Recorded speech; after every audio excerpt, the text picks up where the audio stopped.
All right, what's your fifth and final storyline here? Fifth and final one, draft time. Travis Hunter, unique player, like genuinely unique. And the Heisman stuff, like people, I don't know if it was just idiocy or like genuine bad faith arguments, but people trying to distill his Heisman candidacy into just snaps, right? Like, oh, this is just a couple hundred more snaps than somebody else is ridiculous. Travis Hunter was a legitimate two-way player at a time where that has not happened in decades. Decades, right? You can point to guys that have played both sides of the ball. You can't point to somebody that's played both sides of the ball for all of the snaps, right? Like other guys have had packages on offense or defense when they've been the other side, but they haven't been every down players. That's what Travis Hunter was. And people have been saying, he's going to have to decide. We're going to have to pick one. He's out there saying, I want to continue to be a two-way player at the next level. I don't know if that's realistic, but the whole discussion about him, I think, is going to be really interesting. Number one, where do you rank him as an number one, where do you rank him in overall big board terms, right? This sort of abstract of just best players in the draft, independent of sort of position, blah, blah, blah. Like, is he the best player in this draft, period? Number two, where do you rank him relative to wide receivers? Where do you rank him relative to cornerbacks? Those are likely two very different discussions for various different teams in the NFL. Is he top at both? Is he top at only one? Do you only see him at one? And then number three, is this idea that he can be a two-way player actually realistic for anybody? Is there a single NFL team out there that's listening to him say, I want to continue to be a unique two-way player at the next level? Is there any personnel guy in an NFL room right now listening to that and going, all right, I can make that work. I think it's reasonable to give it a shot too. I think there's probably a lot that would say, look at it the way I think most people will and say, we can keep him at one and he'll have a package of plays at the other and we can make something happen, right? Is there anybody there thinking this guy is a legitimate two-way player, Ironman throwback to the 1960s, and I can make that work and I can save a roster spot, and that makes him the best player in football, and it's all good? I don't know if anyone will. But I mean, there'll be someone. There'll be someone that can do it. I would love to see it. The challenge here is you're talking like a legitimate 2,000 snaps. You're talking 1,000 snaps on both sides of the ball, basically, just in the regular season. I mean, what he did in college was unprecedented. I loved it. He absolutely deserved the Heisman. The people that were diminishing the snap count thing, I think, were just Boise State fans, rooting for Ashton Jeanty. Jeanty also had a historic season. I wish they both could have won it. Right. I'm glad that Travis Hunter did. I don't know that we're talking about a full Shohei Ohtani story here where it's like legitimately filling two spots for the price of one. I don't think that's going to be realistic.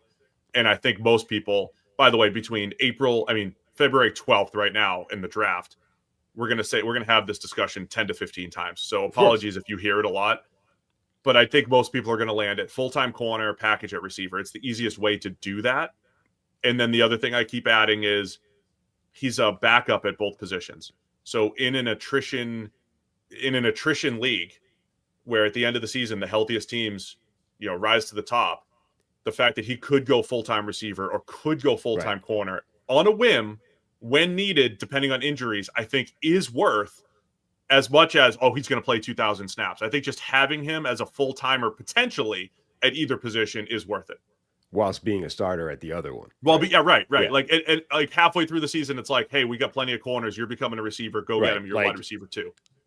Somehow he ends up in Minnesota. Justin Jefferson goes down week 6. Suddenly Travis Hunter's now playing both ways. No one else in the league. There's not another player in the league that's capable of doing that. Right. And I think most would agree Hunter is good enough to be able to be a starter at both positions. Even if he's not elite, at least be a starter at both positions.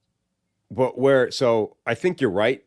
Overall, that I think very few, if any, people are actually going to entertain the two-way player thing, and it's not realistic and blah, blah, blah.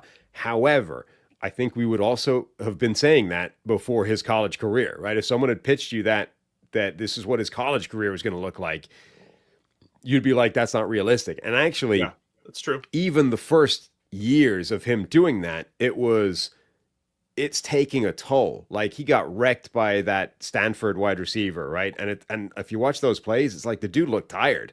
Like it was like playing both ways was actually having a visible effect of like he's this is too much, right? He's not able to sustain this kind of stamina that you require. Like, this is the thing people are missing with this when you try and reduce it down to just snaps. The level of absurd stamina that you have to be able to sprint for constantly at two of the most intense positions in football and be able to do it without a break effectively. The only break you get is the special teams kick, and then you're back on the field for the other side. That's insane. That is absolutely nuts to do that. And I think it was actually having a visible effect on him early in his career.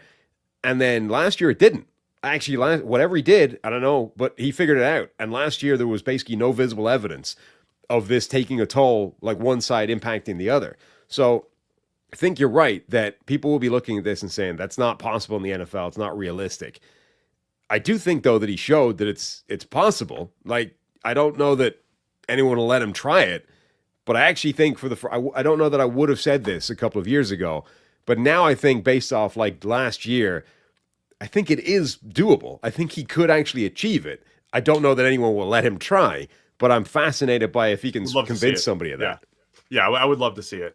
Either way, I think he is an incredibly valuable player. I am interested to hear once you get some of like the scouting takes and various things that as we get closer to draft time, what people think he's going to end up doing and where he lands. All right. Anything else on Hunter? No, just, I mean, for that reason alone, like this, you use the word unprecedented, right? It's not unprecedented. It's just that you have to go back to like the black and white era to find the last time it happened, right? But that makes him one of the most interesting draft prospects that's entered the league ever.